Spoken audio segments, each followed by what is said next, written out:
ఇక మేమైతే తిరుమల కొండపైకి చేరుకునే టైంకి భోజనం టైం అయితే అయ్యింది. మన తిరుమలలో నిత్యం జరిగే అన్నదాన సత్రానికి అయితే చేరుకున్నాము. మనం వెళ్లేసరికి ప్రతి ఒక్కరికి కూడా అరిటాకులో సాంబార్ రైస్ అయితే పెట్టారు. మేమైతే ఆ స్వామి వారి సన్నిధిలో అయితే భోజనం చేసేసాము. మన తిరుపతి తిరుమల దేవస్థానం రోజుకి కొన్ని లక్షల మందికి ఆకలి తీరుస్తుంది. ఇక భోజనం చేసిన తర్వాత కాసేపు రెస్ట్ తీసుకొని స్వామి వారి దర్శనానికి అయితే రెడీ అయిపోయాము. ఆ తిరుమల వెంకటేశ్వర స్వామిని దర్శించుకున్న ప్రతి ఒక్కరు కూడా ఈ వీడియోని షేర్ చేయండి. మాకు టోకెన్స్ దొరకకపోవడం వల్ల ఫ్రీ దర్శనానికి అయితే రావడం జరిగింది. దాదాపు ఇక్కడైతే చాలా మంది భక్తులు అయితే ఉన్నారు. ఇక్కడ ఈ క్యూట్ గా కనిపిస్తున్న బుజ్జితలని ఎన్నిసార్లు పిలిచినా కూడా పలకట్లేదు. ఫస్ట్ లాకర్ లోకి మేము వెళ్ళిన తర్వాత అయితే చాలా స్వచ్ఛమైన పాలైతే ఇచ్చారు. దాని తర్వాత కాసేపటికి తినడానికి ఉప్మా కూడా పెట్టారు. అందరూ శుభ్రంగా ఆ స్వామి ప్రసాదాన్ని స్వీకరించి హ్యాపీగా అయితే నిద్రపోతున్నారు. ఇక మా వాడైతే ఎప్పుడెప్పుడు లాకర్స్ తెరుస్తారా అని వెయిట్ చేస్తున్నాడు. ఇక్కడ ఈ చిత్తూరు పిల్లగాడు ఉన్నాడే, వీడు మనకు బాగా దోస్త్ అయిపోయాడు. ఇంకా ఏం చేయాలో అర్థం కాక అలా నిద్ర రాక మేమైతే కాసేపు ఆడుకున్నాము. ఇక చాలా సమయానికి అయితే ఫస్ట్ లాకర్ అయితే ఓపెన్ చేశారు. ఎప్పుడెప్పుడు ఆ స్వామిని చూద్దామా అని వెయిట్ చేసే మా కంటికి లాకర్స్ అయితే ఓపెన్ అయ్యాయి.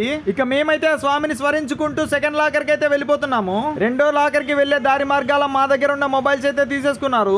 ఆ స్వామిని దర్శించుకోవడానికి తండోపతండాలుగా భక్తులు తరలి వచ్చారు. ఎంతో కష్టపడి ఆ స్వామి దగ్గరికి చేరుకున్న తర్వాత ఆ స్వామిని చూసిన కొన్ని క్షణాలు మాత్రం చాలా అద్భుతంగా ఉంటాయి. దాదాపు మాకైతే ఆ వెంకటేశ్వర స్వామి దివ్య దర్శనం అయితే 12 గంటలు పట్టిందండి. ఇక ఆ వెంకటేశ్వర స్వామికి ఎంతో ఇష్టమైనటువంటి లడ్డునైతే తీసుకొని మేమైతే బయలుదేరిపోయాము. ఆ వెంకటేశ్వర స్వామి అంటే ఇష్టం ఉన్న వాళ్ళు ప్రతి ఒక్కరు కూడా గోవిందా గోవిందా అని కామెంట్ చేయండి ఈ వీడియోకి. మన తిరుమల కొండపైన వెలిచి ఉన్న ఈ కలియుగ దేవుడు వెంకటేశ్వర స్వామి దర్శనం అయితే మాకు చాలా బాగా జరిగింది. అదండి మన వెంకటేశ్వర స్వామి దర్శనం మాకైతే ఇలా జరిగింది. ఇంతవరకు మేము పెట్టిన తిరుమల వీడియోస్ అందరూ కూడా సపోర్ట్ చేసినందుకు ధన్యవాదాలు తెలుపుకుంటున్నాం. మరికొత్త టెంపుల్ వీడియోతో మళ్ళీ కలుద్దాం. బాయ్.